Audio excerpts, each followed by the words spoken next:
અમરેલી જિલ્લાના ખેડૂતો માટે ઉર્જા મંત્રી કૌશિક વેકરિયાએ એક મહત્વનો નિર્ણય લીધો છે। 8 કલાકના બદલે ખેડૂતો માટે હવે 10 કલાક વીજળી આપવામાં આવશે તેવો મહત્વનો નિર્ણય કૌશિક વેકરિયાએ આજે લીધો છે। ખેતીવાડી માટે 8 કલાક વીજળીમાંથી 2 કલાક વધારીને 10 કલાક વીજળી આપવાનો નિર્ણય કર્યો છે। વરસાદે લંબાતા ખેડૂતોના ઊભા પાકને પૂરતું પાણી મળી રહે, સિંચાઈમાં કોઈ મુશ્કેલી ન સર્જાય, 8 કલાકમાંથી 2 કલાક સમય વધારતા હવે ખેડૂતોને 10 કલાક વીજળી મળશે।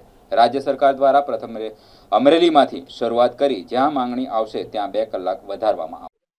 प्रथम तो राज्य ने यशस्वी मुख्यमंत्री आदरणीय भूपेन्द्रभाई पटेल साहेब, नायब मुख्यमंत्री आदरणीय हर्षभाई संघवी साहेब, अमरा विभागना केबिनेट मंत्री आदरणीय ऋषिकेशभाई पटेल साहेब ने लाख लाख अभिनंदन आपू छुं।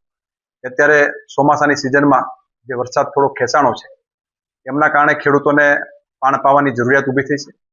દરેક વિસ્તારમાંથી ખેડૂતોની માંગણી આવતી હતી કે 8 કલાકની જગ્યાએ 10 કલાક વીજળી આપવામાં આવે, અને રાજ્યના યશસ્વી મુખ્યમંત્રી આદરણીય ભૂપેન્દ્રભાઈ પટેલ સાહેબ દ્વારા નિર્ણય કરવામાં આવ્યો છે કે 8 કલાકની જગ્યાએ 10 કલાક વીજળી ખેડૂતોને આપવામાં આવશે।